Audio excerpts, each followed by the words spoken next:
And Ted, you know, you mentioned the atmosphere. I really think as we look at the stats here from John McEnroe, obviously over 30 years old, he's been from New York all of his life, and I think there's something about the atmosphere in an evening match like this. It's kind of every year, one night in the first week of the Open kind of jumps out, and tonight to me is that night. Well, it's interesting, and something maybe to discuss tonight is that the last 2 years when John has been beaten here at night, he was the favored player. I'm not so sure that too many people consider him as his parents. Well, Mr. Well, I think McEnroe Mrs. McEnroe has left. Right, Mr. McEnroe's there. Yes, she left a little bit nervously with some of her girlfriends. They did the interview in the studio, and Mr. McEnroe's been left to hold down the fort. She was nice enough to come in and talk to us for a while.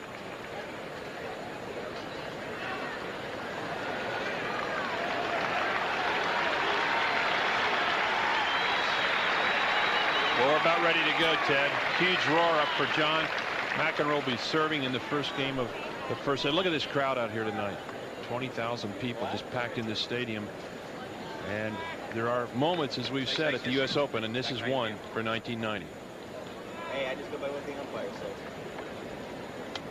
says. McEnroe will serve to 24-year-old Andrei Chesnokov. McEnroe to serve.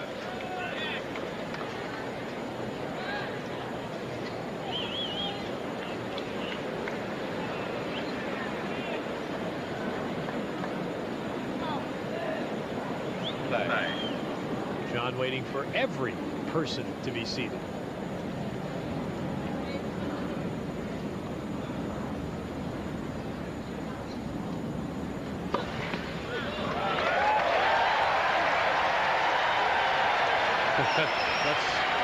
There are a lot of people who hope that's an omen. Well, that doesn't say something about the one-sidedness of this crowd.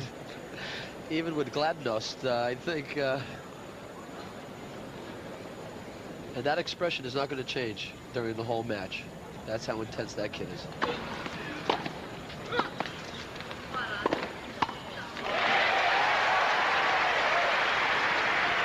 Soviet tennis had perhaps its finest moment right here on Tuesday when Alexander Volkov knocked out Stefan Edberg. Chesnokov hoping to follow up on that tonight.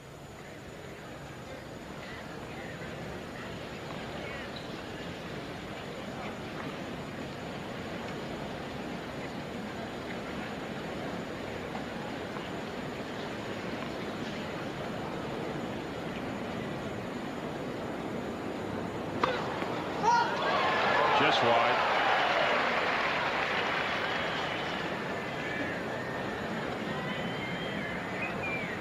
Chesnokov showing a lot of respect for the McEnroe serve. He's about 2 or 3 feet behind the baseline. You see it.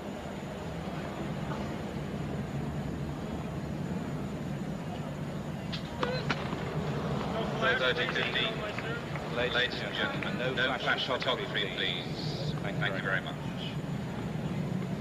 Stephen Wynyard of Great Britain is the chair umpire for this match.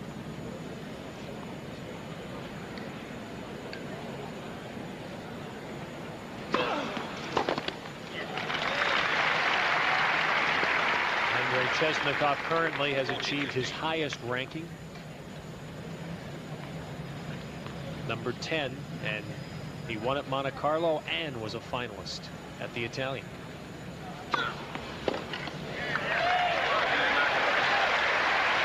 McEnroe begins the match by holding serve. Stadium Court, the U.S. Open on USA. John McEnroe. He's in the third round for the first time since 1987. And the 10th ranked player in the world in his way as Andrei Chesnokov serves. You got to think that Chesnokov perhaps just a little bit nervous here at the start of this match because, as you mentioned, Vitas, big roar went up for McEnroe early.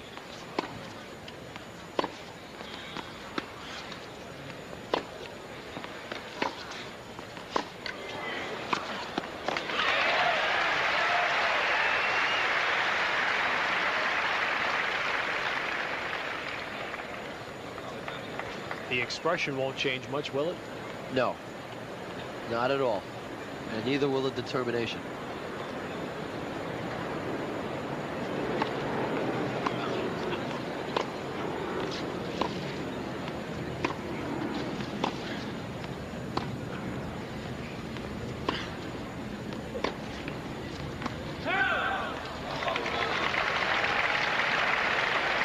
Look at the Chesnokov report card.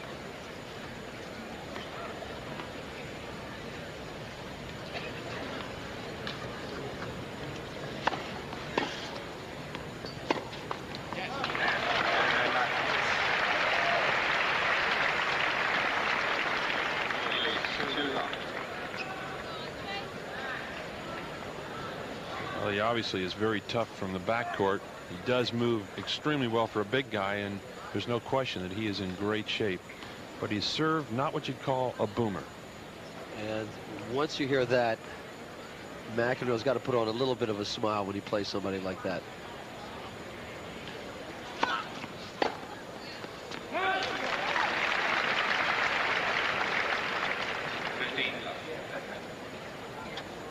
Great serve and volley.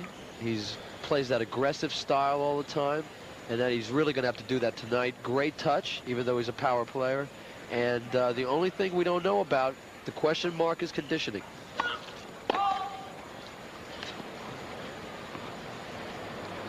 And what we mean by the conditioning is he's worked exceptionally hard the last 2 months, but can that make up for a 6-7 month layoff?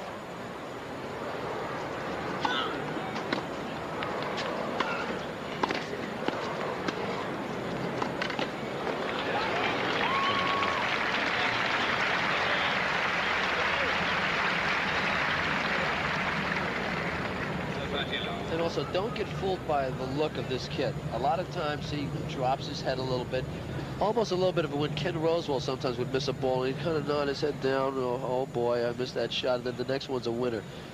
He will fight till the very, very end. I watched him play at the Italian Championship, and he played some of the greatest matches I've seen this summer. John let that go, and it dropped in.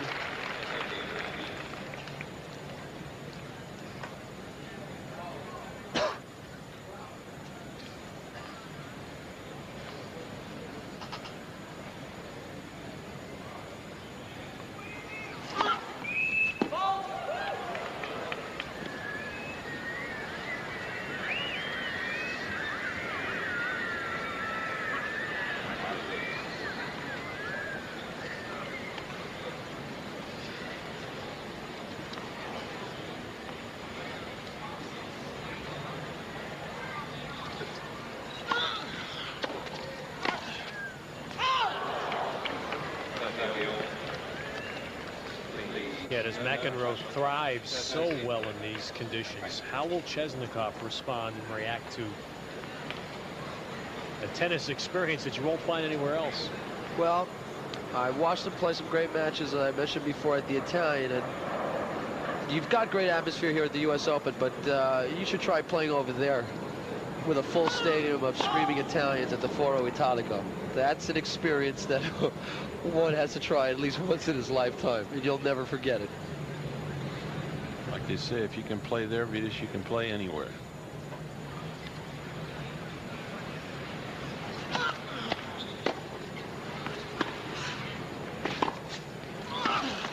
That's a great example of what you want to do when you're an aggressive volleyer. We saw a couple people during the week miss volleys by laying back. He comes in, and now watch, he sees that the ball's going to start to float, and he charges, gets as close as he can to the net to knock it off. Don't let the ball drop below the level of the net, because that's when it gets difficult.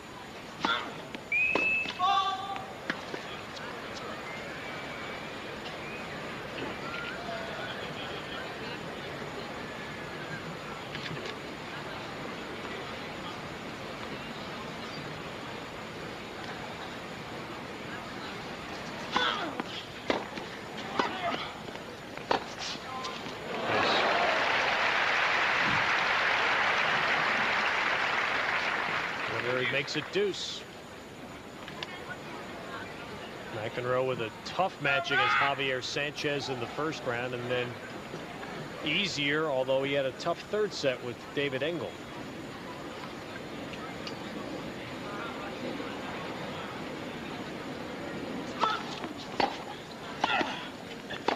Oh.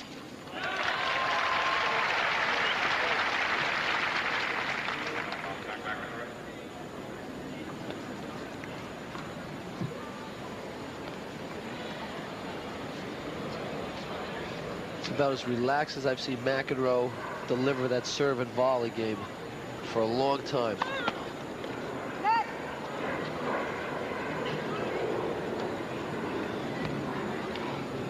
It seems to be flowing all in one motion.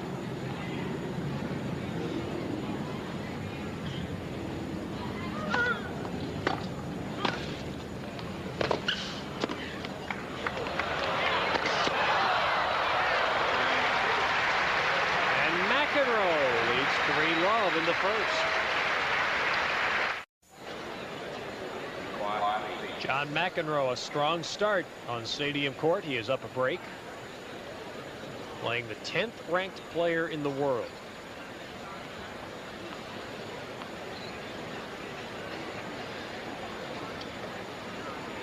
It's going to be a long night at this rate. Slow moving in and out on the game changes. Well, there are so many people here.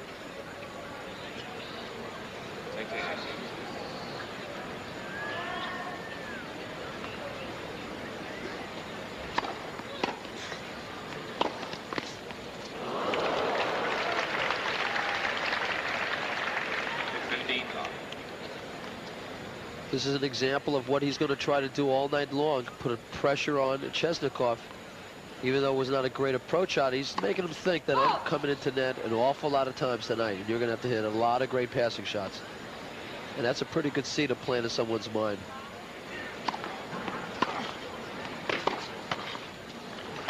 And also McEnroe starting off his return about 2 feet inside the baseline, and so Chesnokov has to know if he looks over there that McEnroe is going to take some chances now. There he is right on the baseline, and then he'll move in about a foot or so. There it is.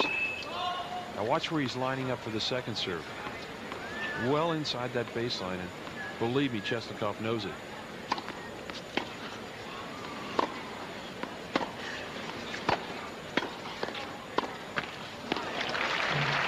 And also psychologically, Chesnokov realizes that McEnroe doesn't have a whole lot of respect for his serve. The guy stands a yard, 2 yards in on your first serve. You know, he's going to start pressing and trying to maybe serve a little bit harder.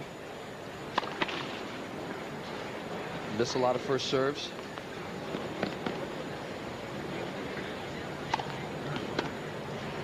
Looks like a double. No call.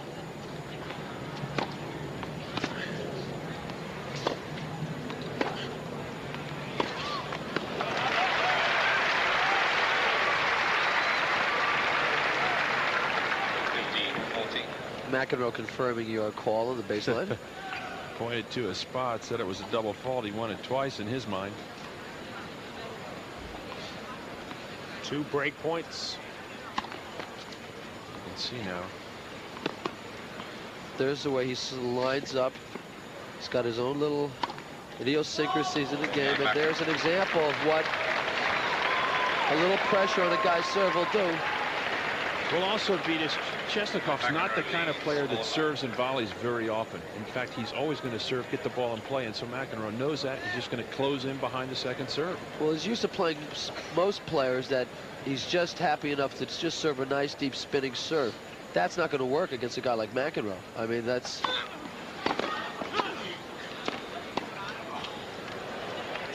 Ooh. That is just the 6th point that Chesnokov has won.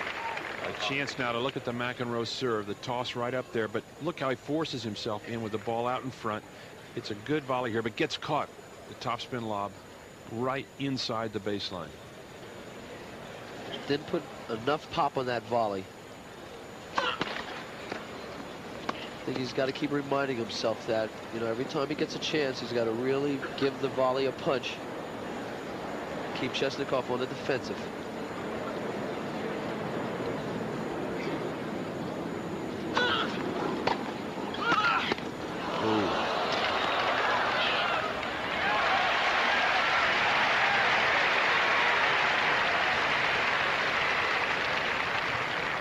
Well, one question I think has been answered today. John is moving awfully well. I mean, that was a great pickup off a great return. He dove forward, lunged, barely got it over the net somehow, and then put an easy shot away.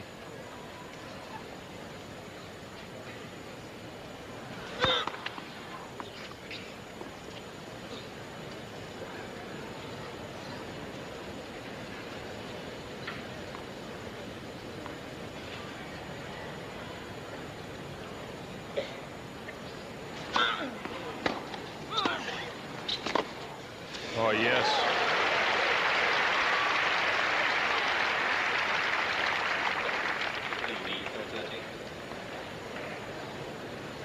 Vitas, how tough is it when you get off to a 4-love lead against a player you know is real tough? Are you saying to yourself, when is this guy going to start coming to life? No, McEnroe, I'm sure, is not thinking that. I mean, he is thinking, come on, let's just keep piling it on. Let's get a 6-0 set if we can. Let's demoralize the guy. I mean, I don't think he's... I mean, he has not let Chesnokov really play too many balls. He's kept the ball deep. He's served very well. And Chesnokov's a slow starter. Ooh. Oh. You know, that shot reminds me of match point at the French Championships when he played Lendl, was down 2-0 and then missed a volley almost exactly like that on match point. This is Stephen Wynyard from West Yorkshire over in England. You've been over to Yorkshire, haven't you, Ted? Sure. You like the pudding? 2 break points here for Chesnokov. We have one. Could you try and help us?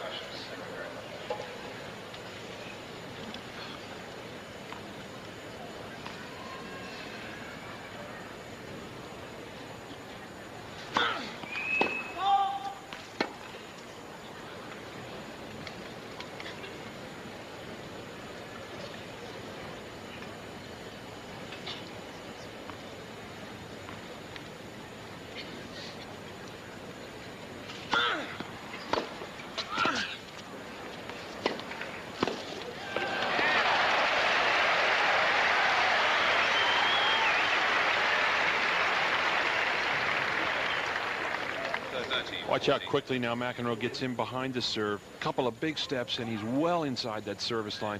Now, right here, he gets a little lucky because Chesnokov hit a ball that might have been more difficult. McEnroe puts the volley away easily. Still a break point. Oh, great return by Chesnokov. And he gets 1 break back. McEnroe leads. Players are ready. Thank you. Great atmosphere here on Stadium Court tonight, as it always is for a John McEnroe match. McEnroe is still up 1 break here in the first set. But Chesnokov just hit some good balls back for the first time. He got himself going. Well, you knew he had to start getting into this match a little bit. I mean, he's got a good return to serve, hits the ball solid. McEnroe up 4-love. Now John McEnroe's doubles partner has joined us. Mark Woodford is here. You impressed with the start, Mark? It's been an impressive start by John. I'm very surprised that he's got up to such a quick start. It's been good so far. Mark, you played doubles with John last year and won it here. How's he playing this year as opposed to last year? I think he has a different feeling about his game at the moment.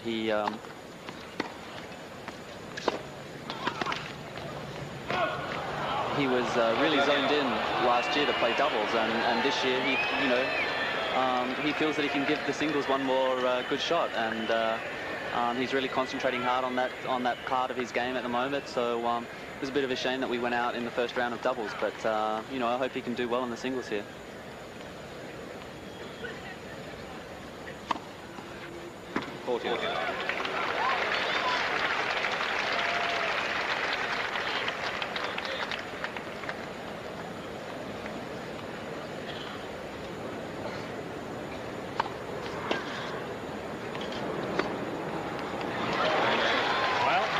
Chesnokov has arrived to the match.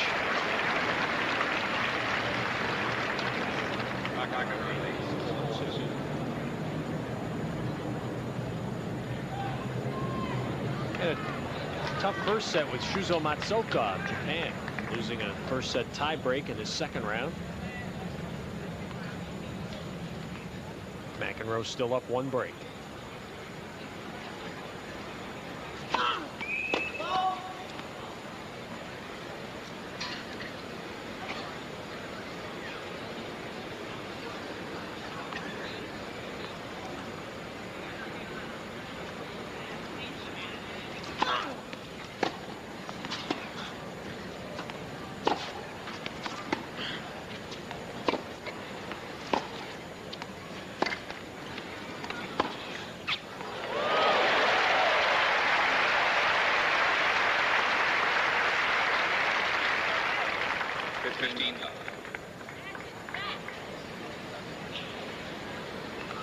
It appears it took Chesnokov a few games to find himself here. He's starting to hit the ball very crisply.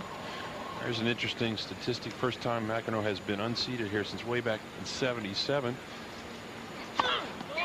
That's the year, as I recall, he played Jimmy Connors in the semis at Wimbledon as an amateur and somehow didn't get through that match. Somebody told me he's been flown around town.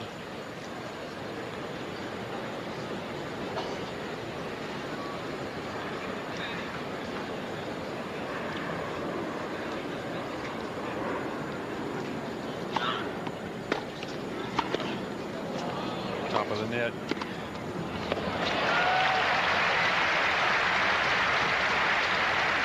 This is where McEnroe is so tough. It looks like he's going to volley deep, and then he just takes a little pace off the ball.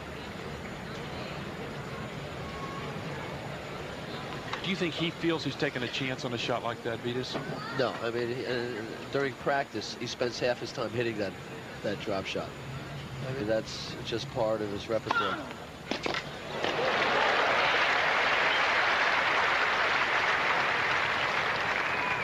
That's going to be the key for him, to just stay nice and relaxed on his serve. Not to tighten up and really push it instead of swinging at it nice and free. And ace McEnroe at 5-2 in the first.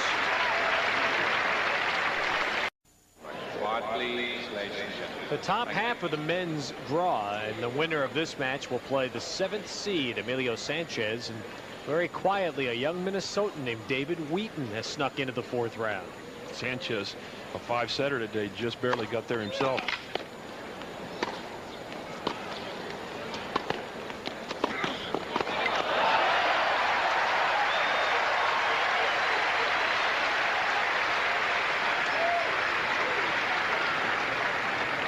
In the past, that was one of John's favorite shots.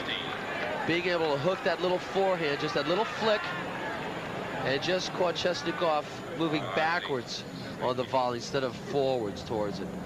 And the reason he made that shot, he took off immediately. He was on the full run as Chesnokov was getting ready to hit the shot.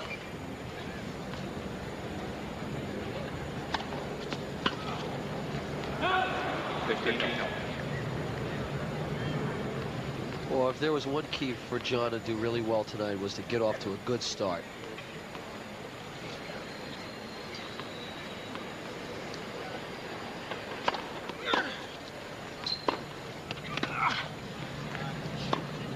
He was there, though. 30-15. McEnroe moving extremely well tonight, because right here you can see it. He moves in quickly and hits a good volley here, but covers real quickly right there. And he is right there for the volley, just mishit it.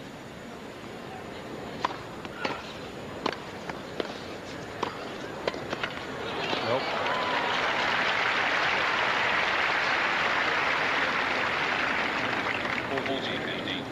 The interesting thing about Chesnokov, even though he is a baseliner, he does have the ability to change his game when he feels he has to change the tide of the match.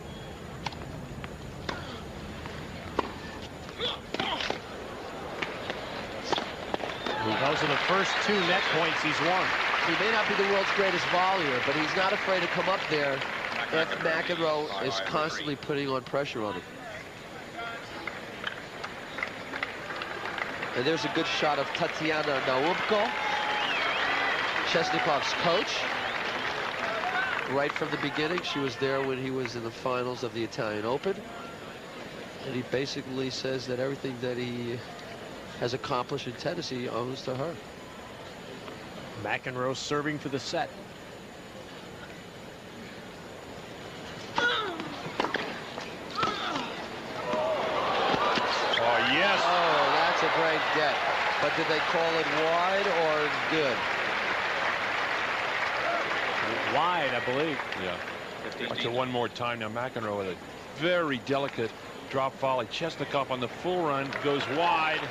It was wide. It looked wide from here. That time we could actually tell on the replay that it was wide. Yeah, one of the few times. Hallelujah.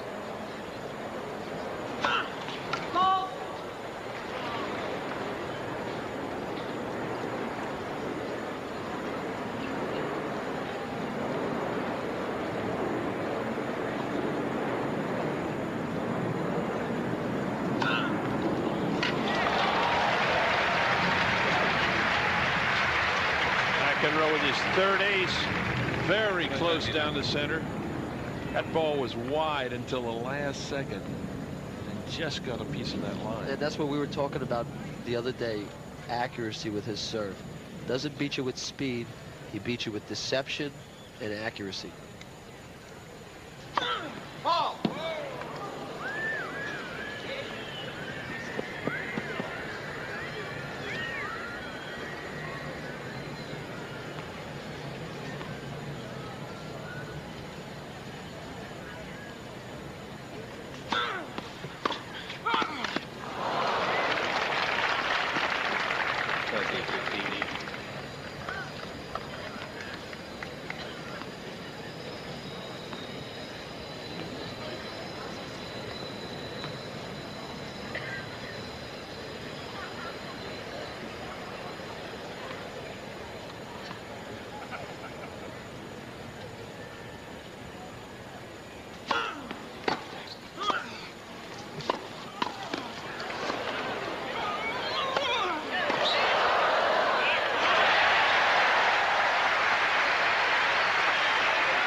McEnroe made a great little get there, and he really had to move back quickly for this overhead and just hit it with enough pace that Chesnokov couldn't control it.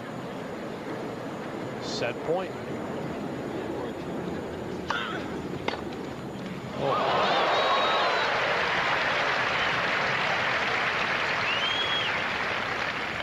Just when you thought it was safe to go into the water, he just lines that up and he hits the ball about as clean as anyone in the game.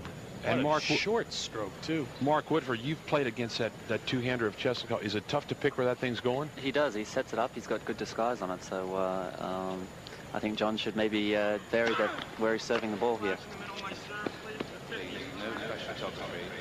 McEnroe has been requesting no flash photography all evening, but it's still happening.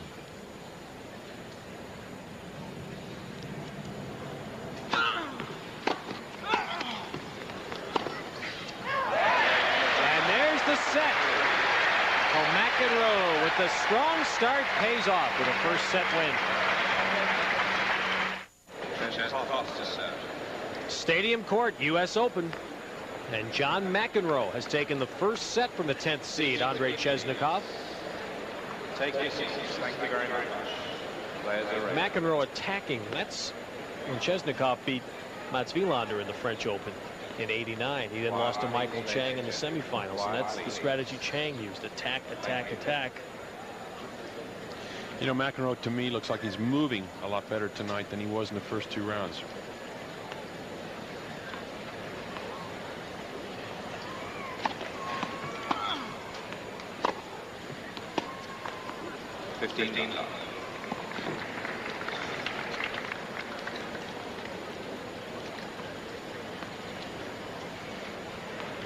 Difference in just times to net.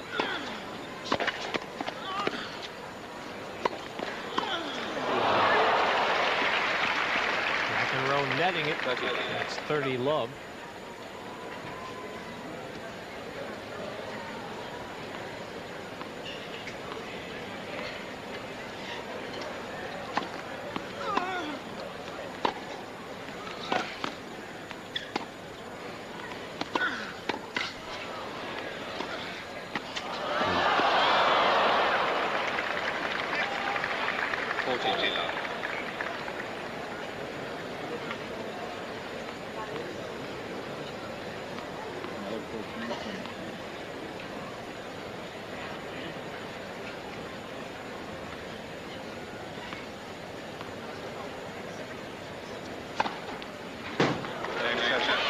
blistering ace, his second of the match. And Chesnokov holds to begin the second set. Changed his game already.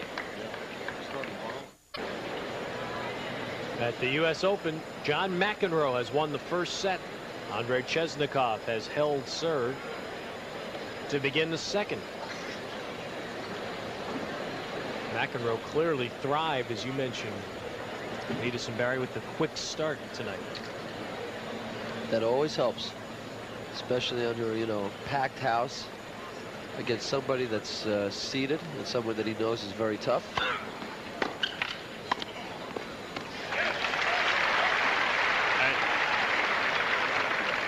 We're going to look at John's serve and volley here.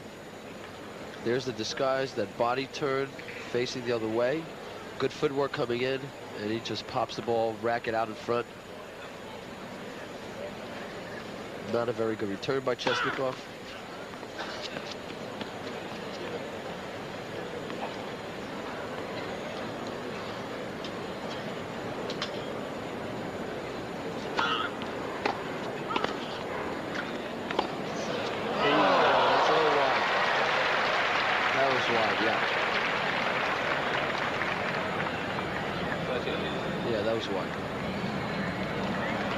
Watch it one more time now, because Chesnokov thought he had made this shot up the line.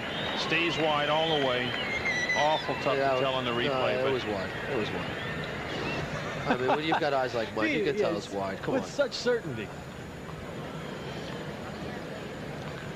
Listen, once you've been a finalist in this tournament, you can tell when a ball's in or out. I mean, you know, come on, guys. You told umpires that for how many years? And unfortunately, they never listened for many years.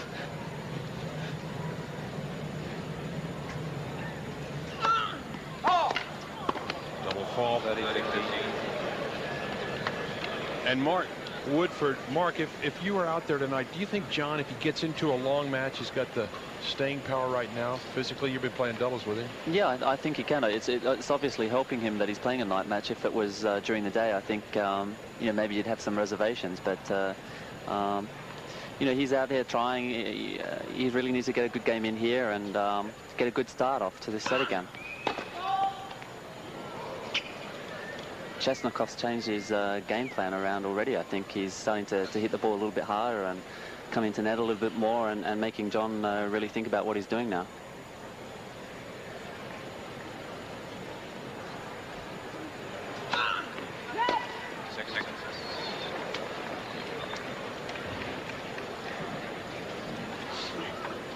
Net court judge seated directly underneath the umpire tonight.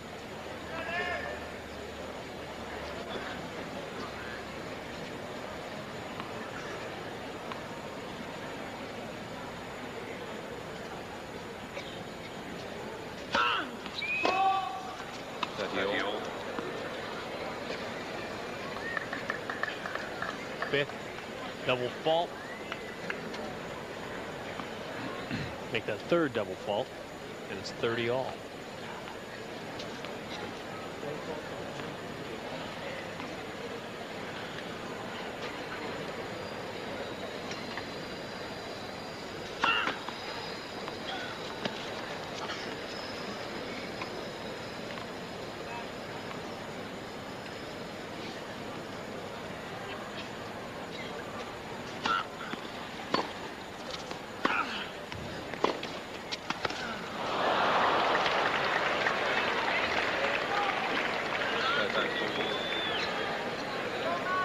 Risky shot here by McEnroe. He's on the full run coming in. Now watch it right here. He hits the ball down the line.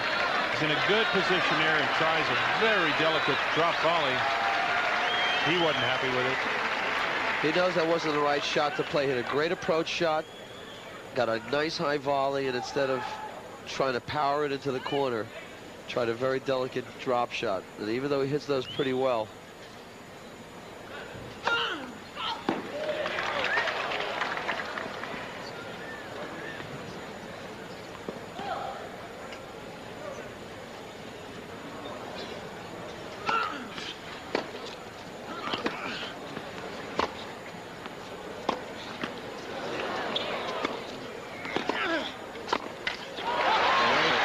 Chesnokov breaks. And he leads 2-love in the second set. Mark Woodford, thank you for joining us. We hope you enjoy the rest of this. Thank you. Thanks so very much for having me up here. All right, now let's go to Linda Pence, who is with John McEnroe's coach, Tony Palafox. Thank you, Ted. Tony, you've seen so much of John over the years. How do you feel he's playing tonight? He's playing much better tonight than what he was in the first round. He's playing about 80% better than last Tuesday. And you first saw him play when he was just 12 years old. Did you think then that he would become the great player that he became? So we saw that he could be a good player, but we didn't know how good and how soon.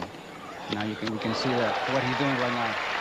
Now, what brought you back together again? There was such a long hiatus between being his childhood coach when he was in his teen years and coming back together now. Well, he called me back because after Wimbledon, he asked me if I would like to work with him again. So I said, let's try it again to see what we can do. So far, he's doing better. And what have you done with him? What specifically have you worked on with him? Mostly the stroke production that we have done lately, because that's where he was missing how to stroke the ball. Otherwise, that's the most important part of the game. Really, you felt that John maybe was losing some of the feel because he seems such a natural on the strokes. He lost the feeling of some shots, but he's getting back now, the shots now. I can see now in this match he's getting the back what he had in 1984, 85, some of those shots. How about from the fitness point of view? Obviously, he's up against a little bit playing so many younger guys these days. Do you feel that he's in a better shape than he was early in the year? I think he's in better shape now than what he was 4 or 5 weeks ago, because he's been working with a trainer, which that's why he's helping him a lot. And that's why he can see now he moves better at the net, that's why he was lacking. Well, thank you, Tony, for your input. Back to you, Ted. McEnroe now getting to 30-all in this game. He's down a break in the second set.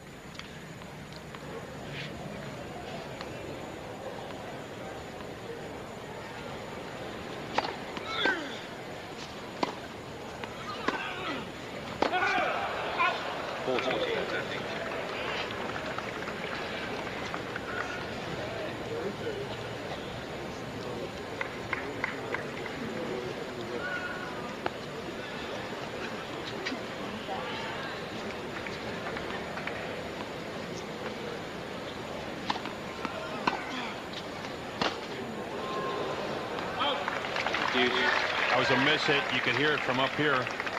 Chesnokov takes such a big swing on the forehand, Vitas. You're going to miss hit more balls with a bigger swing, don't you think? But he is pretty solid. I mean, he doesn't miss too many balls like that. I mean, I've watched him hit a heck of a lot of ground strokes, and he doesn't miss too many of them. He powers the ball, and he has that ability, as I mentioned before, to change his game with the flow of the match. That's what makes him so tough to play. That was just the third unforced error by Chesnokov.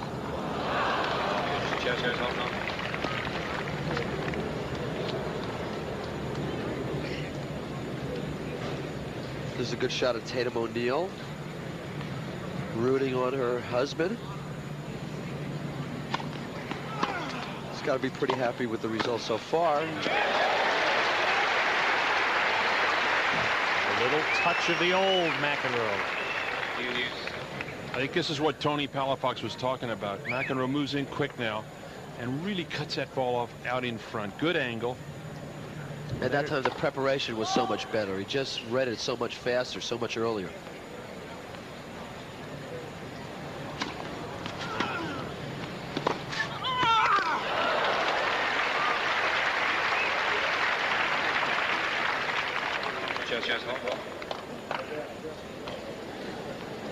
I don't mind seeing John trying that play. Keep applying the pressure to Chesnokov. He's up a set.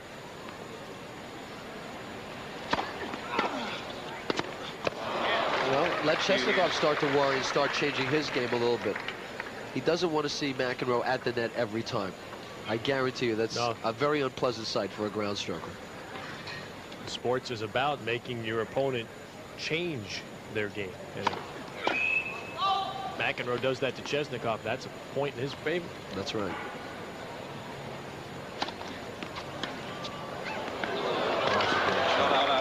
That's a great shot. And it gives McEnroe a break point.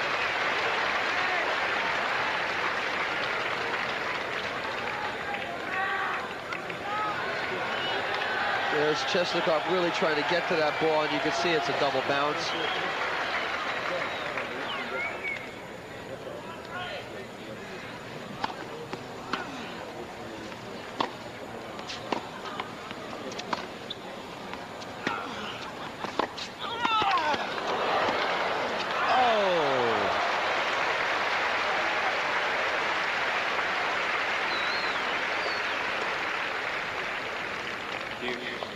Chesnokov on the run. Gets the racket back nice and early. Really winds over with that shoulder of his. And just cross court winner. Chesnokov.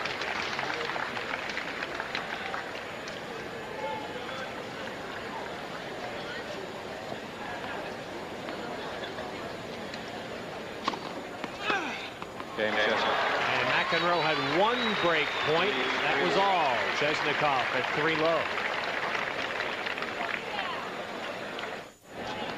Well, we're back at Stadium Court at the U.S. Open.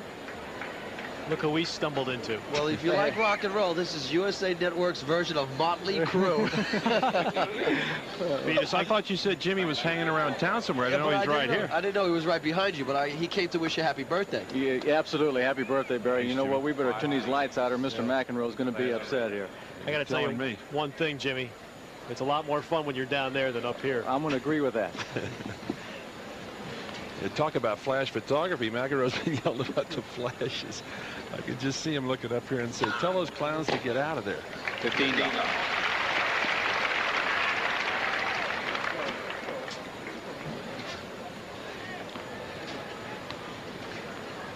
Jimmy, what are your early impressions?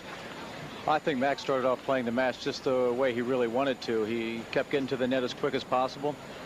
He's doing everything that he wanted to do at the beginning, but it seemed the first couple of games of the second set, he reverted back to playing a little bit more baseline, which is more in Chesnokov's favor.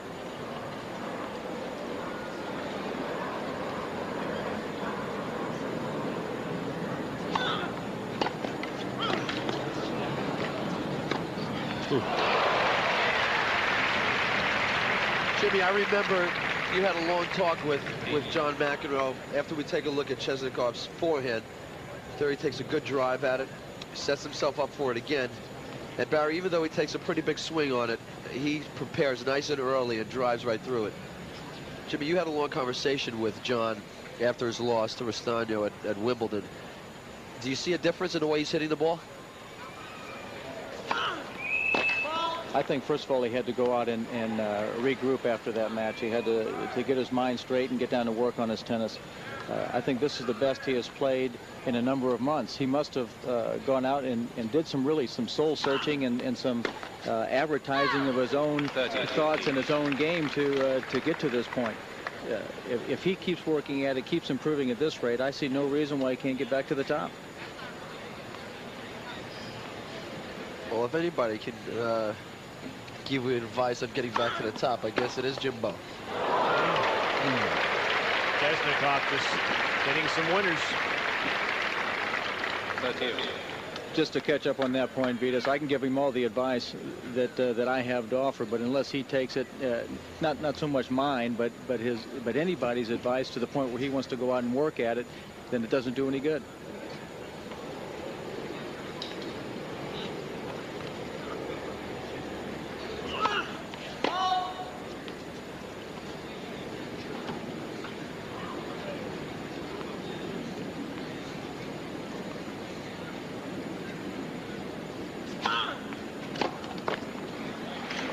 Jimmy, you returned the McEnroe serve for so many years. What is tough about John's serve when you're trying to return that baby? First of all, his stance is very unorthodox. He turns a little bit, or not a little bit, but a whole lot sideways to the point where it's difficult to read his toss and just where he's going to fling his body into it at the last minute.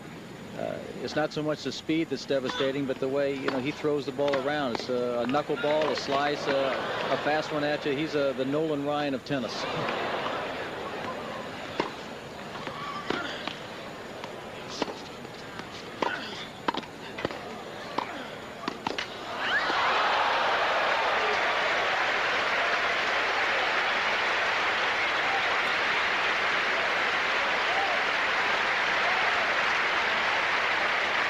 point I brought up about Chesnokov before. This kid doesn't always look like he's that fast or that he volleys that good, but he gets the job done. Well, he used all the racket that time. That ball came right off the top of the frame. I guess the Russians pay for it now, so they want to use it all.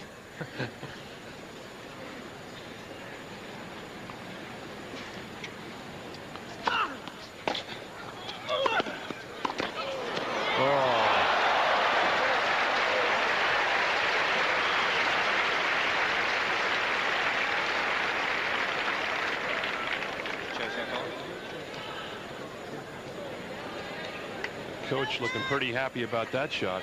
What's the word for good? Tatiana looked like she was hyperventilating a little bit there after that shot. An amazing get by Chesnokov.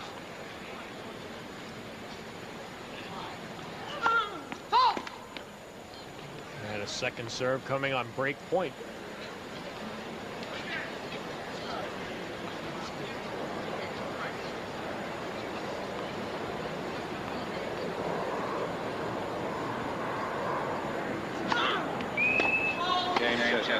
Chesnokov breaks to lead 4-love.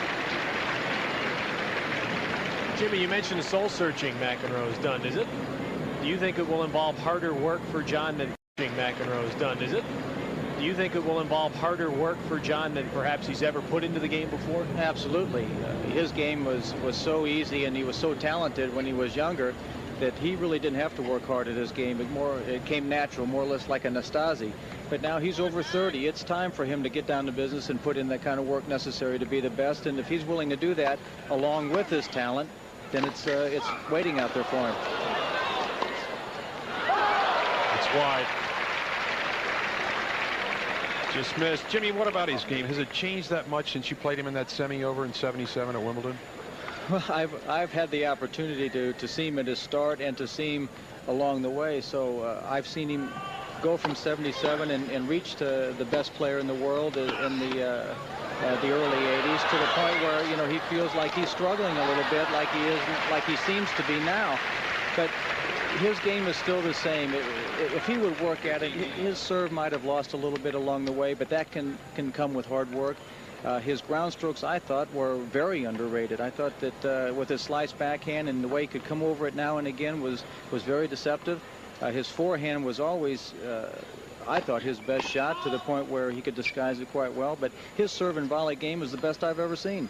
And to get down to work and to improve on what he needs to work on and keep what has been great is what's going to get him back there.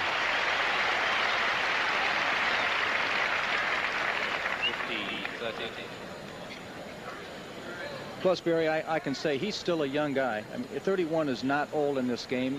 I don't think an athlete or a tennis player reaches his peak till he's 28, 29 years old, and he is by far over the hill.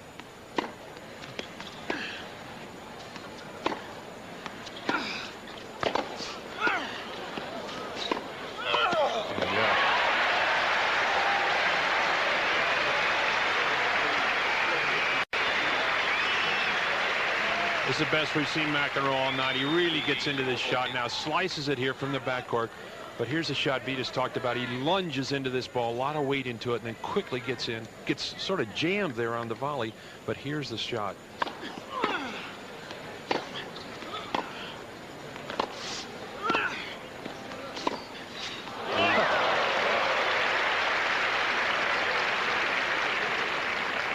Talk about quality tennis. We've seen some great points here in the last couple of moments. I haven't seen too many mistakes. I've seen a lot of winners. They're both playing well at the same time, which is great. There's a lot of grunt, a lot of groaning, and this is what the crowd has come to see. Both players playing their guts out and well at the same time. There's the break.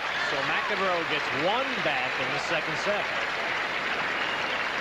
Bill McAtee back at the U.S. Open, and we wanted to take a moment and wish Barry McKay a happy birthday. And Bear, if you can see this thing, Vitas baked it himself. It was unbelievable. We were so impressed that he was able to do this. And this will be waiting for you when you come down. Happy birthday, big guy.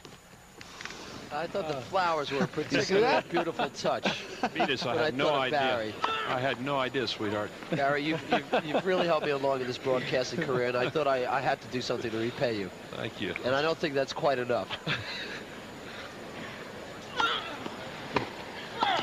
If you could get those snapshots of the 1914 French Open that Barry played in, that would be someone, too. Oh, I'd love to have that as a souvenir. Thanks, guys. Thank you. But right now, we got a battle going on out there. McEnroe just got a break back. He's still down 1 here in the second set.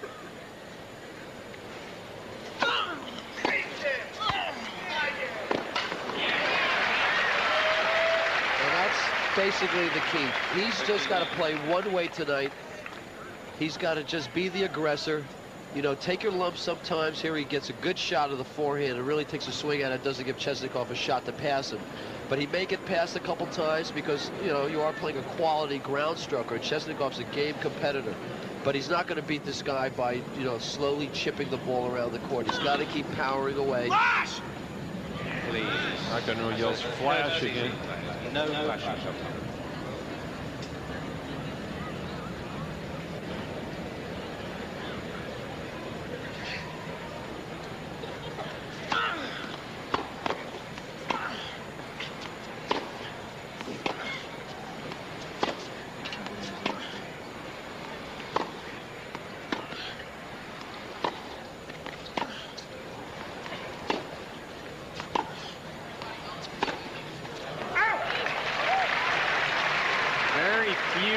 Unforced errors in this match. It's only the 6th for Chesnokov. Jimmy, what about this court? You've played out here so often. Does flash photography, or what's it like at night? I guess everybody has their, you know, their points they want to have everything perfect, and you know, Mac doesn't like the flashes. I never really had anything that I could discuss with this court that went wrong with me. I didn't mind the planes, I didn't mind the flash, I didn't mind the people walking around. This is just the kind of atmosphere I like, but not everybody's that way. It is a little bit more pronounced at night. The light takes its toll, but Mac has to wipe all that out of his mind if he's going to win here. He has to go about his business and do it calmly. And that's one of the things, Jimmy, I never liked about you. You were a better tennis player than me, a better golfer, and you're a better commentator. So that really kind of, you know, I realize it's a shame you're here today. But I learned a lot from you in this business. Well, McEnroe holds. It is 4-2 Chesnokov. Some night we'll, at a different time, Jimmy, we'll get you to itemize exactly what you've learned from Venus. It'll definitely be on a late night program. That might be a short list.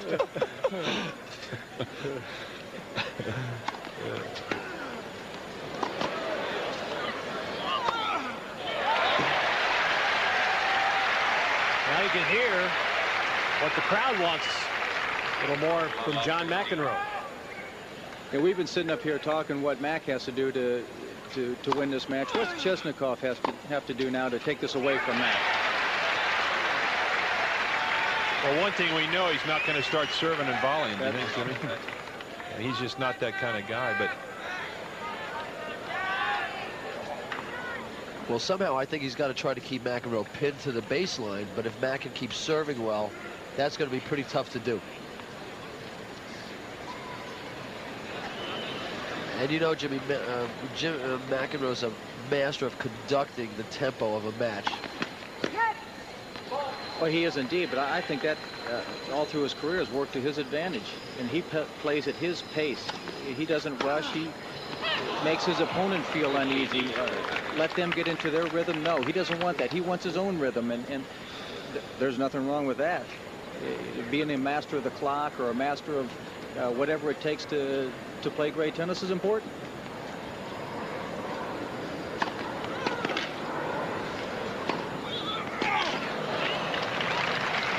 Chesnokov still uncorks bullets. It's 30 all. Well, you know, Chesnokov, I think he has to hit that kind of an approach shot to get up to net. I mean, he has got to really set it up because you know he's not going to hit 2 or 3 volleys. He's got to sort of put that first one away. He's playing the one volley rule. He's got to make his approach out a little bit extra good, and doing that puts a little bit extra pressure on himself.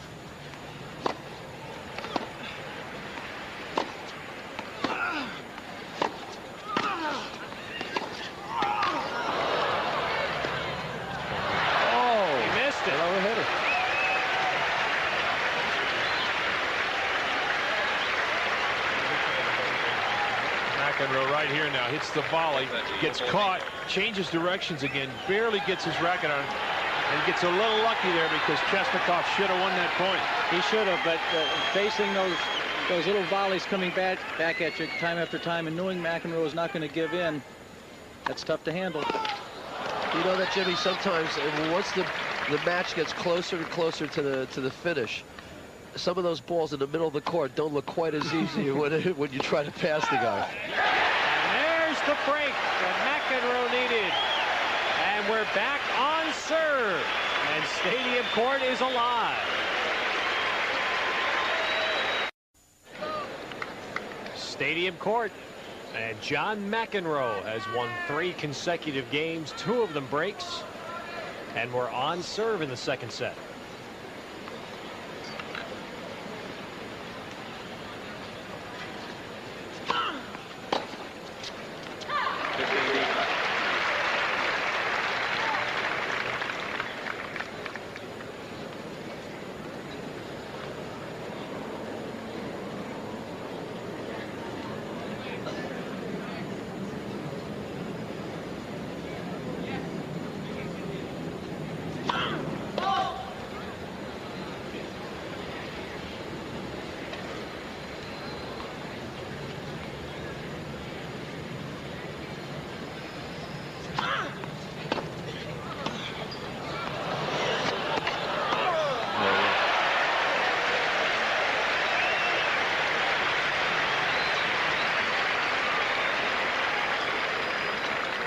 John comes up with a good serve, and there he gives that delicate touch. Chesnokov running very well, and John really skies up into the air and hits it for a backhand overhead. A difficult shot. Good example, way up. Good feel.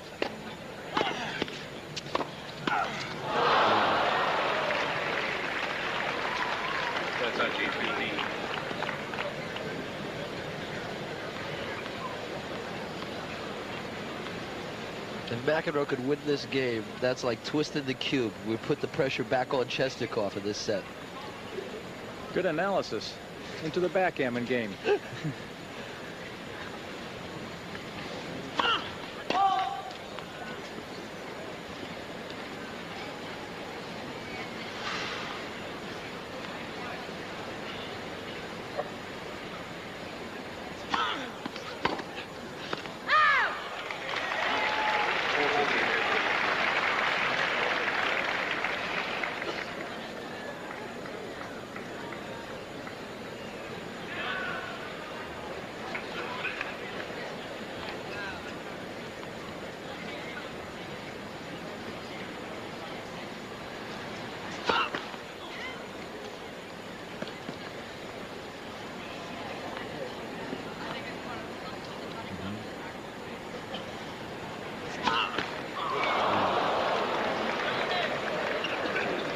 Fifth double fault. That's still a game point.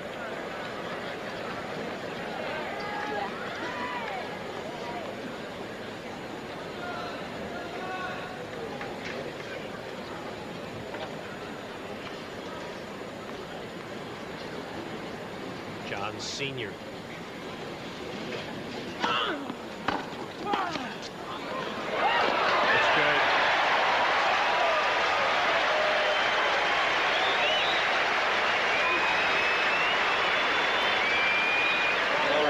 Vintage McEnroe. I mean, a great shot by Chesnokov, although we saw the end of that point.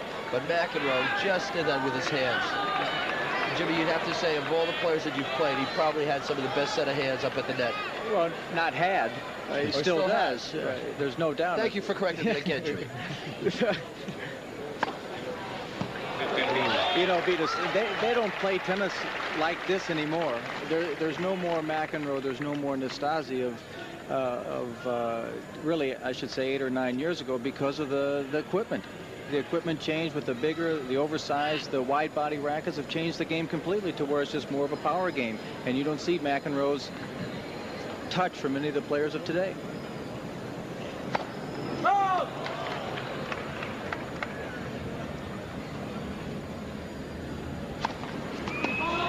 So, Jimmy, on that point, are you saying then that we may not have in the future touch players like the McEnroes? It doesn't seem like it. I don't think so. I'm inclined to say that the way the equipment has changed the game to more of just a power, straightforward, boom type game. That it's kind of taken the charm away from the game a little bit.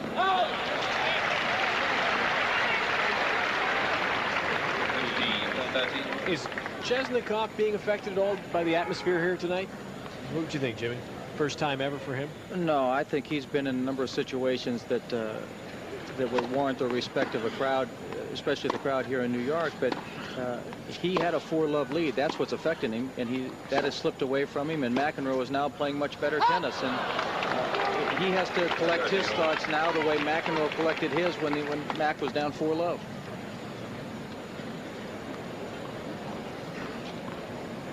Chesnokov also is not going to get flustered. He's going to stay in there grinding and doing what it takes to try to make this match last as long as possible.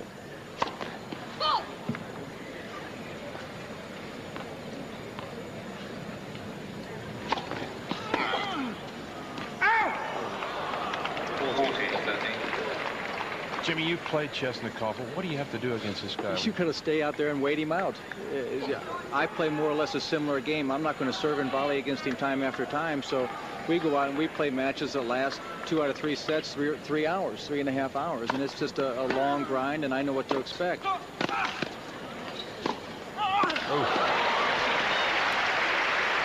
game, Chesnokov. Strong at the end. It's 5-4 in the second. Stadium court filled to the top on night 5 of the U.S. Open. McEnroe won the first set. We're on serve in the second.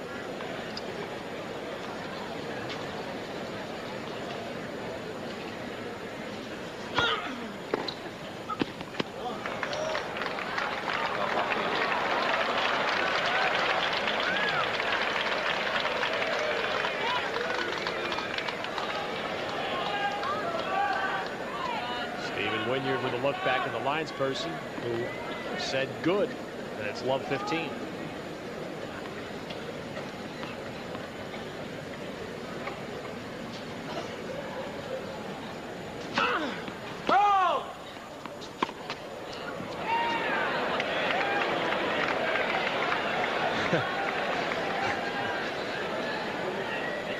Target practice.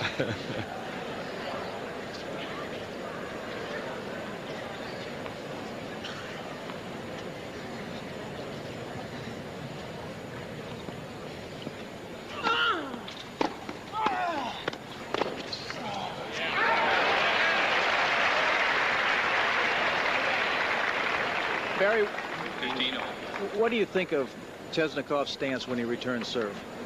Well, first of all, he's back pretty far. I mean, I know he's shown a lot of respect for the McEnroe serve, but I don't think there's that much pace. I think if I were in his shoes, I'd move up maybe a couple of feet, because he could use the pace of the McEnroe serve. In other words, use the speed from up front a little bit more. Jimmy, I remember when McEnroe had beaten you the first couple of times, and you used to stand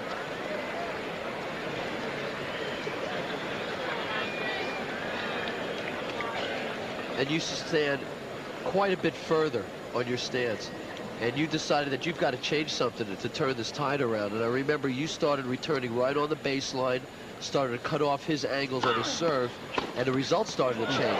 You won a Wimbledon against him, and maybe Chesnokov has to do the same. He's listening to you. Watch the return now. Chesnokov behind the baseline. He actually flows into this ball. A lot of arm motion, though. He's different from, I'm going to go back a few years with Bjorn Borg. Borg started back maybe 4 or 5 feet behind the baseline, but upon the service toss, he moved forward to catch the ball a little bit earlier. Chesnokov stays right there, turns his, like you said, Barry, uses a lot of arm. He's a strong young man. Yep. Crucial point here at 15:30.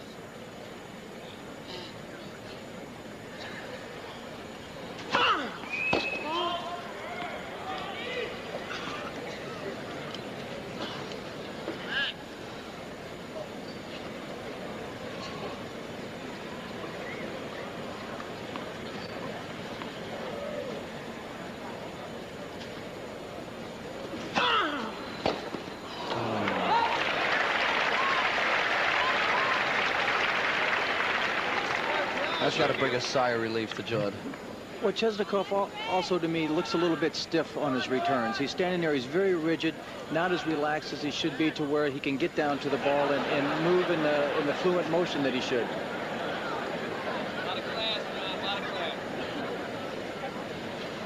But then it can't be too bad. It's worked for him. He's won a lot of titles, beat a lot of guys. That's right.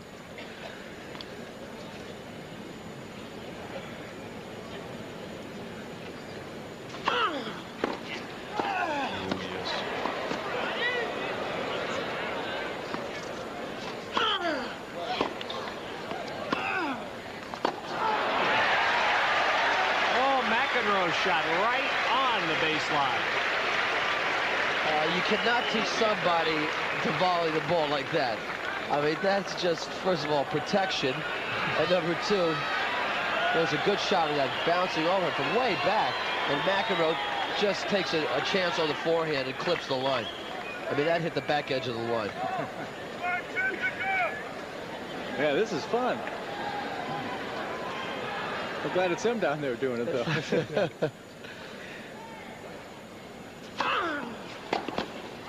Yes. Yeah, that's the McEnroe volley. Well, he got a lot of great matches. I played him twice here where I've lost 7-6 in the fifth set, right here on this court. There were great matches and I lost them. He had a lot of great matches. I played him twice here where I've lost 7-6 in the fifth set, right here on this court. There were great matches and I lost them. So just think when I played him and beat him, how great I thought they were.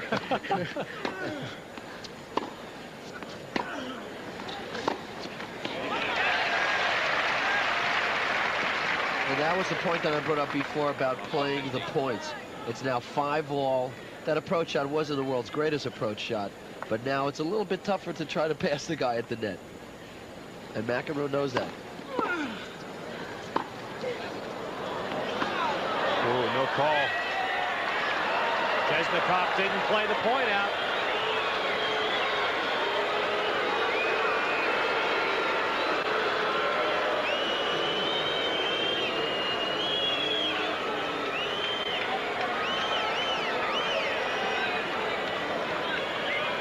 Another look now as Chesnokov back with the racket. Motion that he thought it was about a foot over the baseline. Didn't look quite that Didn't far. look quite a foot over the baseline, but that's Chesnokov's fault. He's been around the game long enough to know he has to play everything. That's right. That's the golden rule. Play every ball. And a lot of times you'd be surprised you get a few dividends when you do play every ball. Especially in New York against John McEnroe. That's right. Out like this. Well, there's a difference between like this and like that.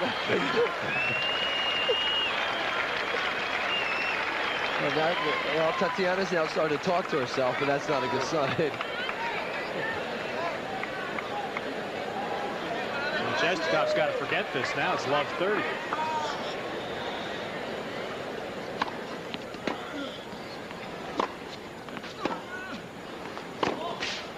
That's a beautiful play.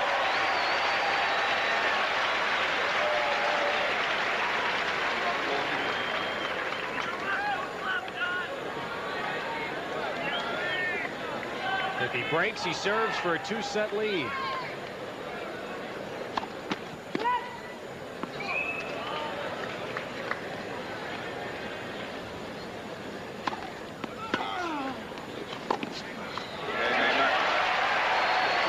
McEnroe breaks at love and will serve for the second set when we return. What a beautiful night. Great. Absolutely perfect night for tennis. It's cool and still. There's not a breeze at all. And Stadium Court electric at the U.S. Open. John McEnroe will serve now for a 2-set lead over the 10th seeded player Andrei Chesnokov.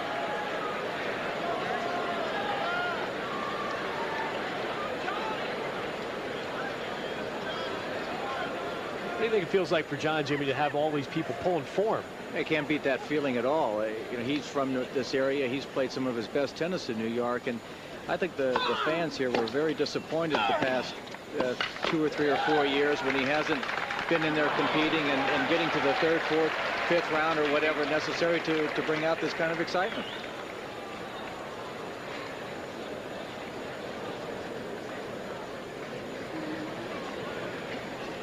This kind of crowd right here is what wins matches for a player like McEnroe. And for a player like Connors? Well, at one time or another, I'd like to give him another shot to be able to do that for me.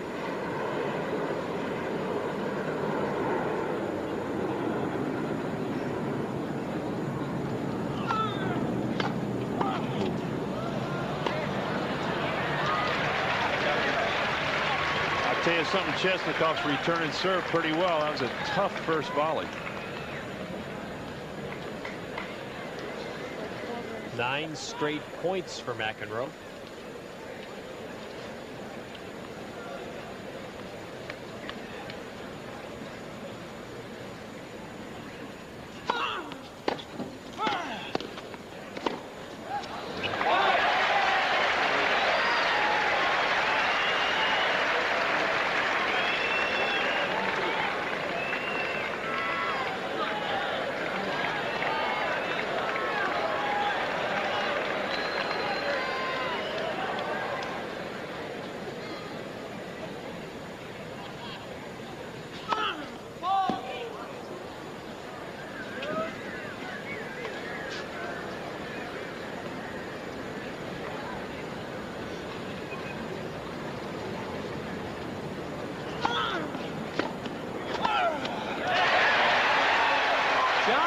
McEnroe, 2 sets to none.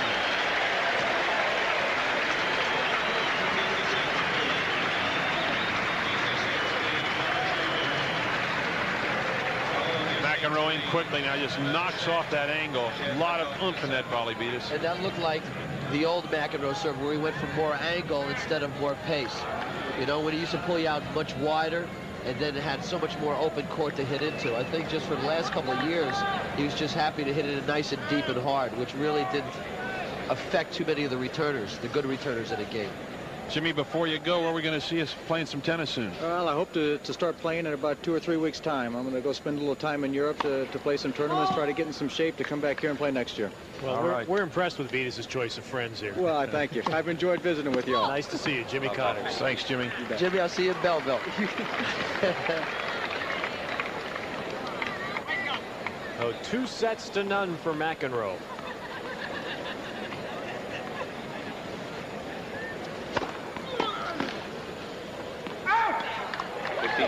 But against the Chesnokov, that's not a lock. No, it's not a lock, but it's definitely a great opportunity. I mean, if you wanted a scenario to write, John would like to be up 2 sets to love and take it from there. And Chesnokov's going to keep on fighting, but McEnroe, I think he knows what the game plan is. Worked great now for 2 sets. Just keep it up. The incredible quality of tennis we're seeing tonight. There are better than twice as many winners as errors.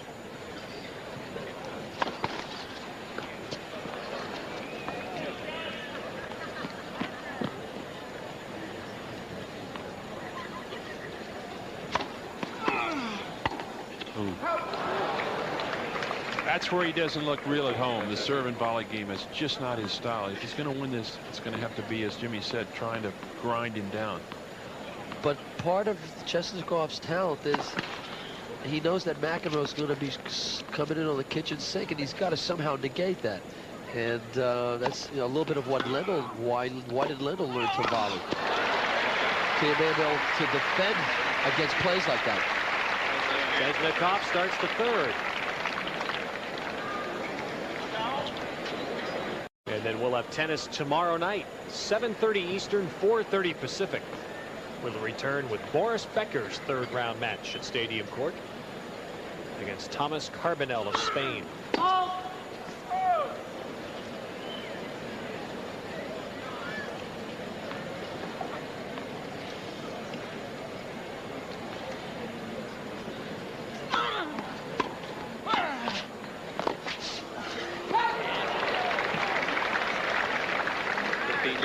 Beatus, don't you think the key now for McEnroe is to keep this thing rolling? He does not want to let Chesnokov get in the match. Does not want to change a thing. Keep attacking.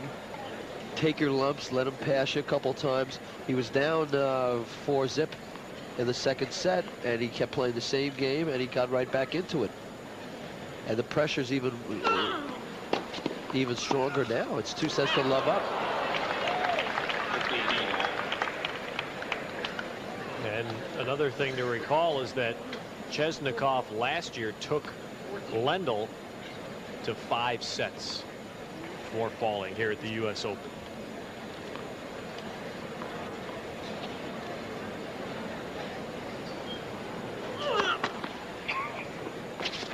This is such a good shot here because you get a feeling of what it's like to serve at this huge stadium. Look at that, McEnroe. His seats go right up to the sky there.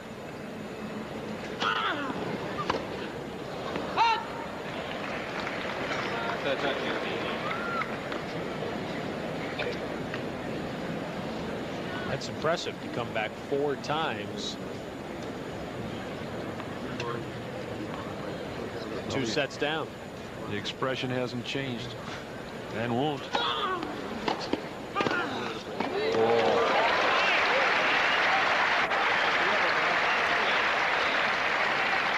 To me, this is where McEnroe is really coming on strong tonight. The low volley, because he has gotten caught several times. Watch it now as he moves in here right in front, but that is not an easy shot. Chesnokov with a lot of pace on that return of serve.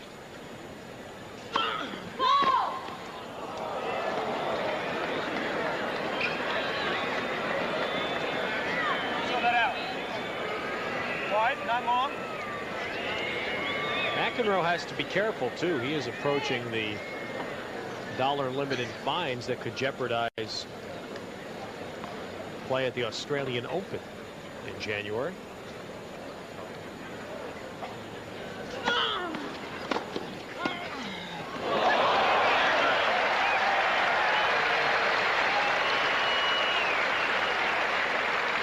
One all, third set. A smile creasing the corners of John Sr.'s face.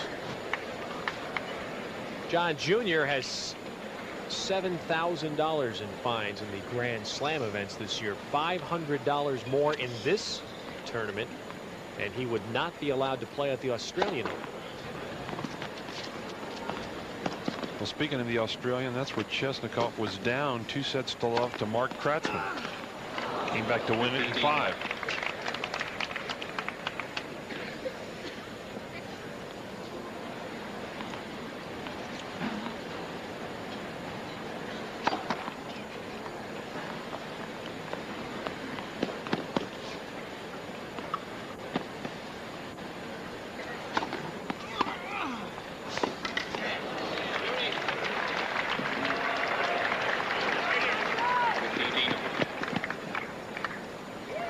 Tonight, no outbursts for McEnroe.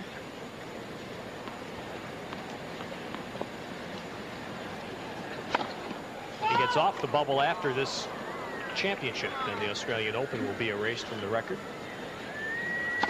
That's what I'm making the year. Vetus, if we could only get the list of your transgressions. Well, Ted, you're not going to. I know. That's CIA classified, isn't it? Sealed. That's the list Connors was looking for. Well, Jimmy's got a pretty good list himself. That's a beautiful return. Took it on the rise. To me, John's doing 2 things much better. Number one, he's nailing the ball in the center of the strings, and secondly, he's really moving the weight into the ball a lot better. And the third thing is that he hasn't done anything wrong so far in this match. He has just been hitting the ball crisp. 30-40. A great point for McEnroe, who, as a champion would be, is a great closer.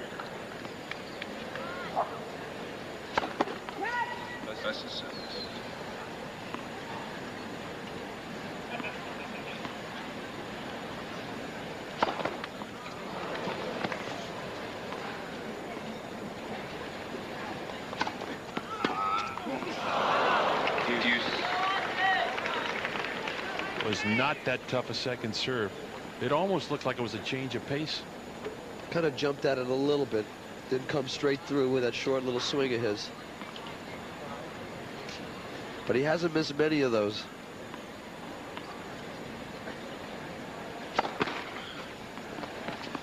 He also doesn't want to get into the position where he's rushing a little bit too much to get this set out of the way.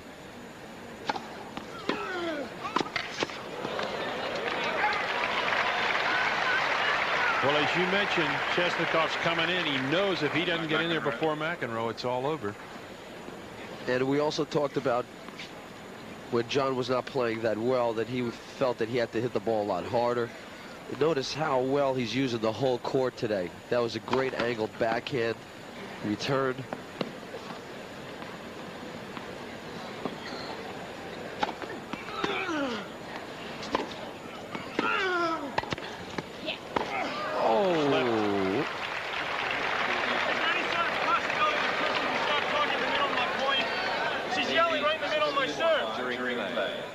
There's no obstruction there, yelling in the middle of my point about that here shot.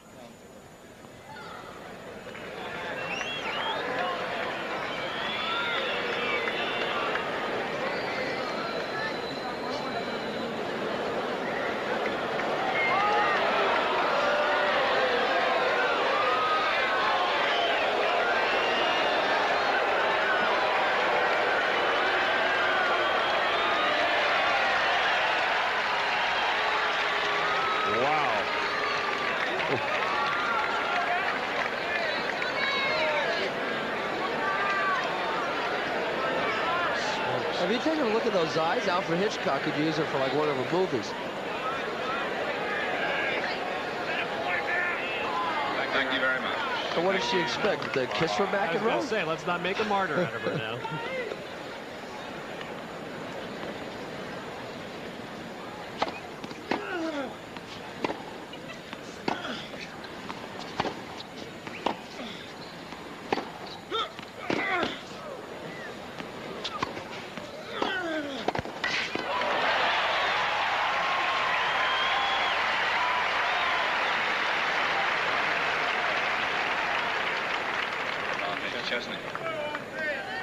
McEnroe just barely gets to that shot. Chesnokov takes it on the rise, really powers it, and he just reads the passing shot well.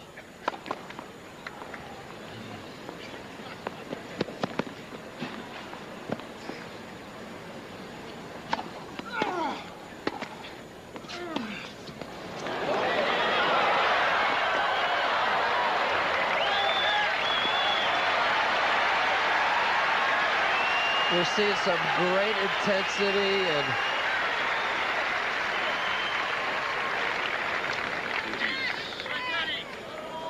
well, McEnroe suffered a little third set letdown against David Engel. He's not doing it here. well, he's playing a totally different type of player. I mean, this kid's raised his level 5 times from that match. No. You knew the moment he hit that ball it was going to go long. And it's the kind of shot, though, McEnroe loves to play, taking that ball on the rise.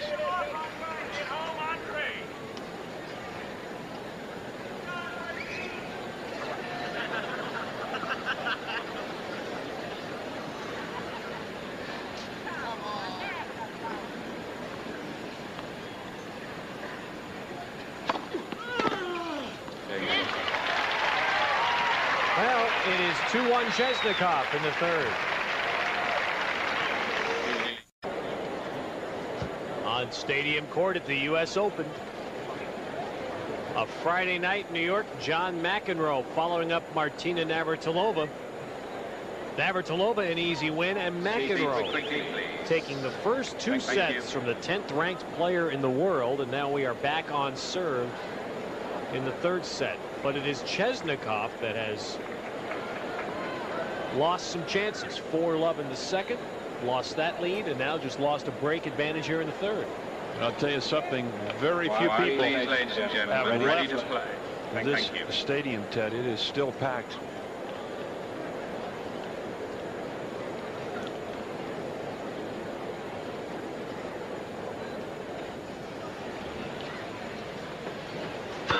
Net.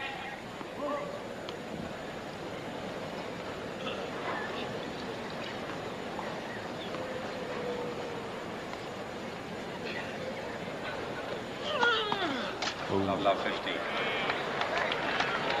So one thing I'd say about John's game in this Open is the double fault bug seems to bite him at some very bad times. Well, I think today he can't complain overall about the way he's served and volleyed. I mean, he's definitely going to throw in a couple of double faults. But as you said, this is not a very good time to start throwing in a couple.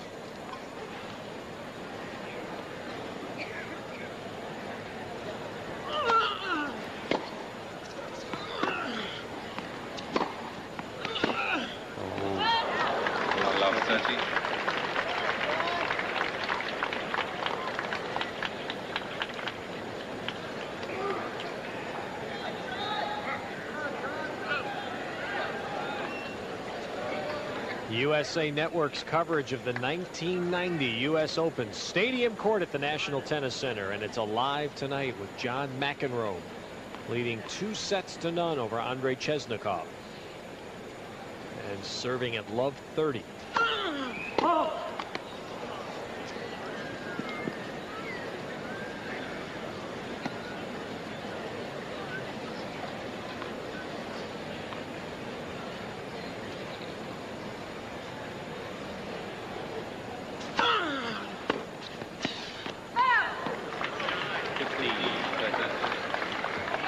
McEnroe won the first set with a quick start, 6-3. He won the second, 7-5, coming back from love 4.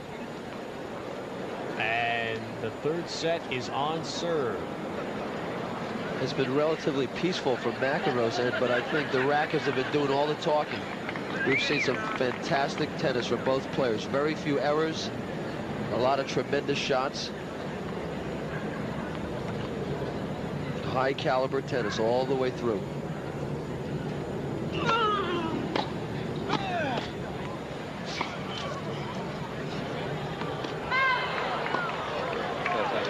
Now McEnroe was smart there. He ran back to the ball and he was going to play it.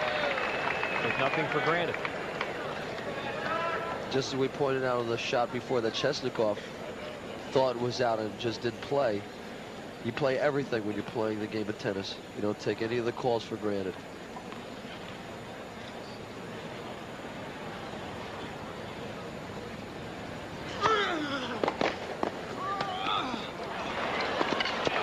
Great angle. That was not an easy shot. The high backhand overhead. And once again, that was that big serve to down the middle of the court. Watch it now. McEnroe gets into a little trouble here after he hits the serve. In quickly, that ball sort of floats on him, but he cuts the angle off so well. But the hook on it would really, it wasn't just a flat first serve. You just saw it kind of curve that little extra inch, and that makes it so much more difficult to return. Great try. That was a vintage McEnroe serve. That's the wide serve that we've been waiting to see. And that thing really swung Chesnokov out about 15 feet wide of the double sideline.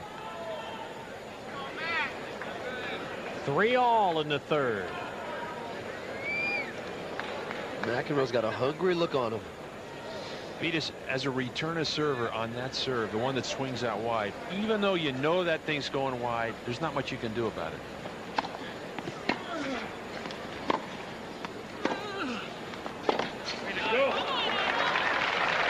And McEnroe's now, he's gonna attack that net at every single possibility. Well, as Jimmy Connors mentioned earlier, too, the forehand of McEnroe, the dangerous shot, and he's hitting it solid tonight with a lot more depth.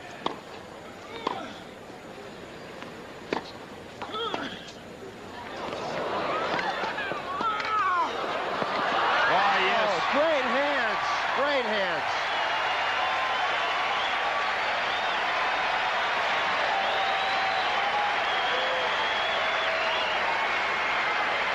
Barry, earlier on we talked about that you never know when John can turn on the magic.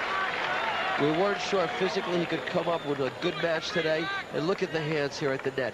He picks up that one where Chesnokov actually banged it at his feet, and he just quickly half volleyed it.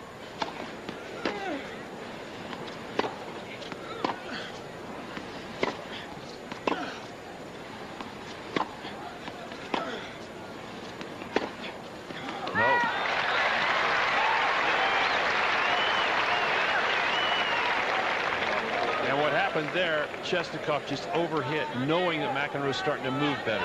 And when McEnroe was in trouble, all he did was float the ball back deep. No way Chesnokov's going to hit a winner from a foot from the baseline.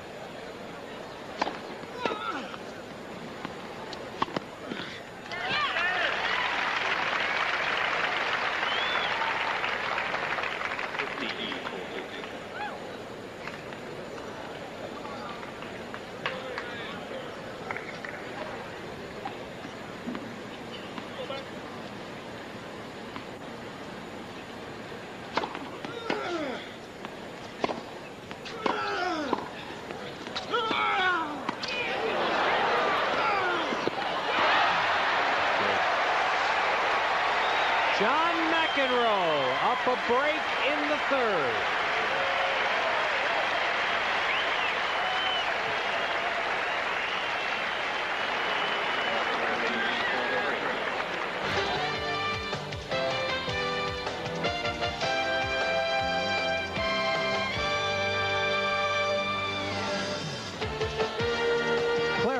Proud sponsor of the U.S. Open Women's Singles, presents tonight's focus, Zina Garrison. On the grass of Wimbledon, Zina made her way to the pinnacle of tennis, where she met Martina Navratilova in the final. Not only does Zina excel on grass, but also on the hard court.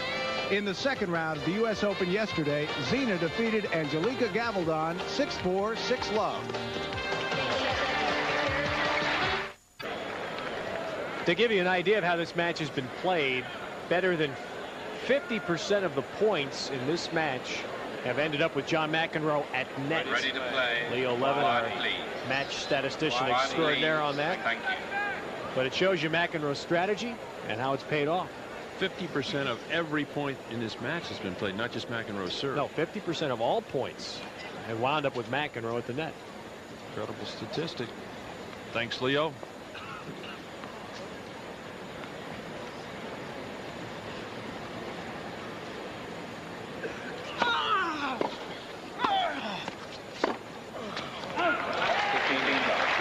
As you said, McEnroe is the predator that can smell it. And he's just got to keep on hitting those volleys. I know it's very easy to say. I mean, he can smell the match. And sometimes, you know, you'd like to just play the, you know, get it back nice and deep. But he can't afford to do it against this kid.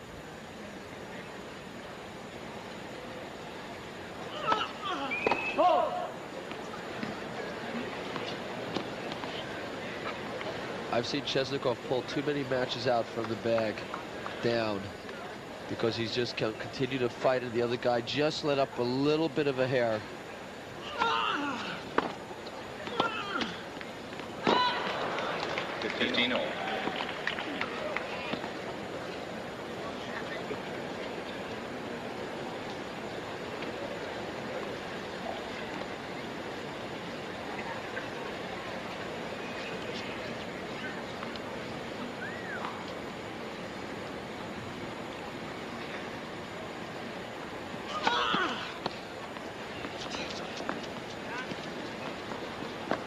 I don't think McEnroe would ever have expected being in this commanding a spot after just 2 hours.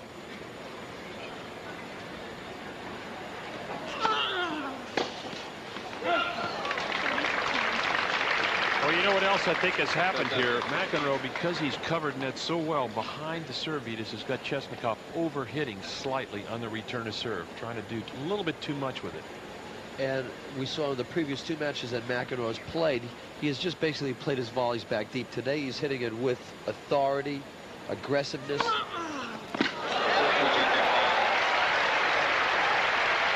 The fifth ace. Here's the serve I talked about, because Chesnokov kind of moves to his left there. It's a natural tendency for a left-hander as we watch the motion again. He's so much more relaxed, and the toss is higher. He's jumping up higher at the serve. 105 miles an hour on that ace. That's Nolan Ryan.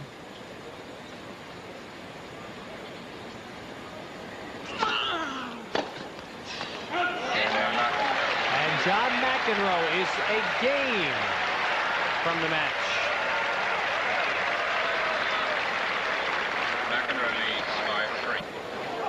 There's the red.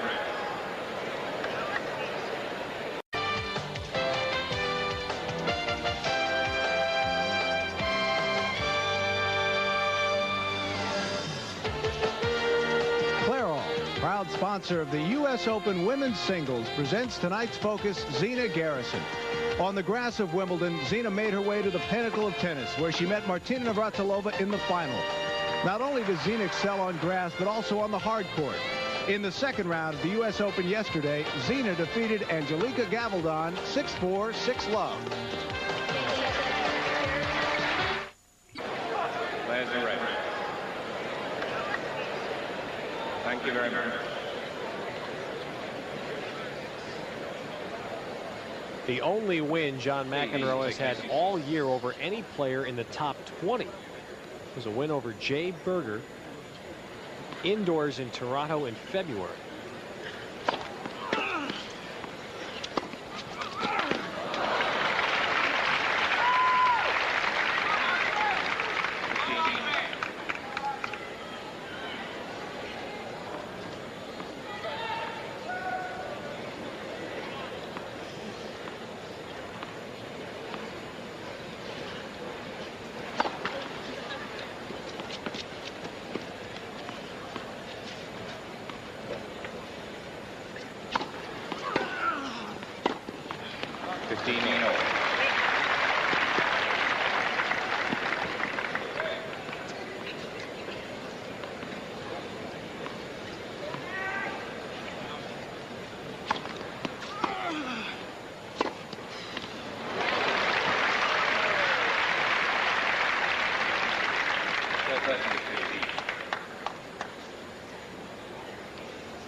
That was a great passing shot off a great approach.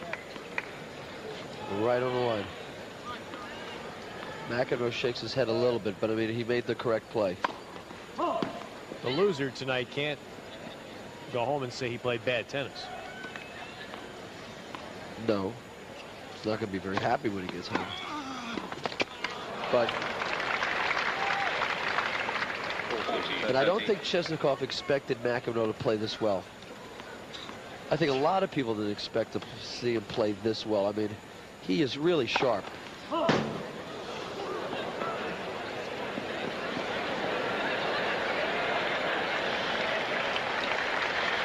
Crowd reacting to three ball persons chasing that errant serve.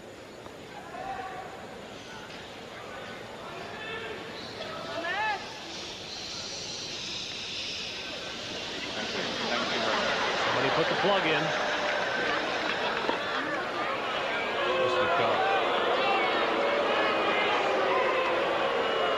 Now that's a no-no in New York. Don't aggravate these people.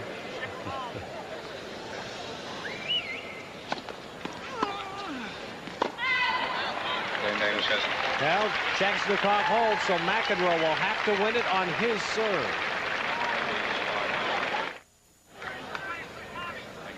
And a possible end here that not many expected. McEnroe serving for a straight set victory.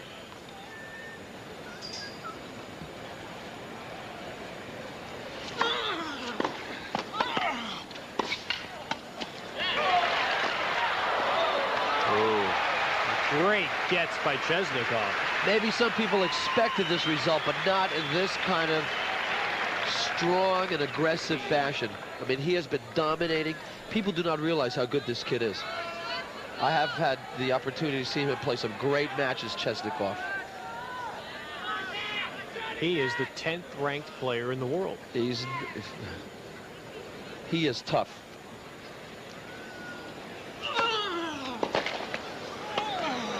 That's that serve. He's brought everything out of mothballs today. he went into his closet and brought out his best shots. John Sr. 2 more points and we'll see a big smile on that man's face.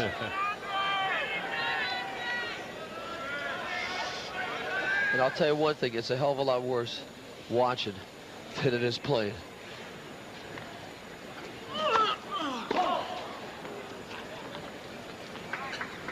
You can ask my dad, he went gray at the age of 30.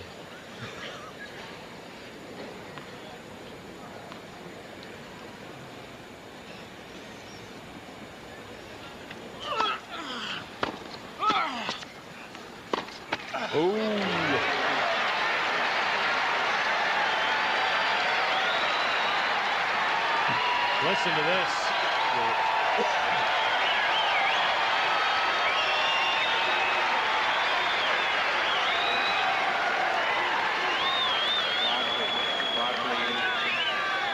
Quiet, please, ladies and gentlemen. Thank you. Thank you.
At one time, beating number 10 in the world would have been expected of McEnroe. Tonight, it feels like a coup. Well, you don't have much better atmosphere than we've had out here all evening tonight. It was electric at the start, and it was even more electric at the finish. McEnroe certainly beat us, in my opinion, playing about as well as we've seen him play all summer long, and I think he can get better. And all the shots that I think he was working on that had not gelled in the last couple of rounds all came back. That wide angle serve on critical points, the big serve up the middle to keep the man honest, the aggressive play, not being afraid to continue to attack and be passed occasionally. Perfect match. Next will be number 7, Emilio Sanchez. And who knows, maybe a Sanchez to be named later beyond that. John McEnroe wins at the U.S. Open. John McEnroe advances to the 4th round of the U.S. Open for the first time since 1987. Straight sets tonight over Andrei Chesnokov. CBS Sports presents a complete update of all of today's action from the U.S. Open tonight at 11:30. And tomorrow night on USA, defending champion Boris Becker against Tomas Carbonell of Spain.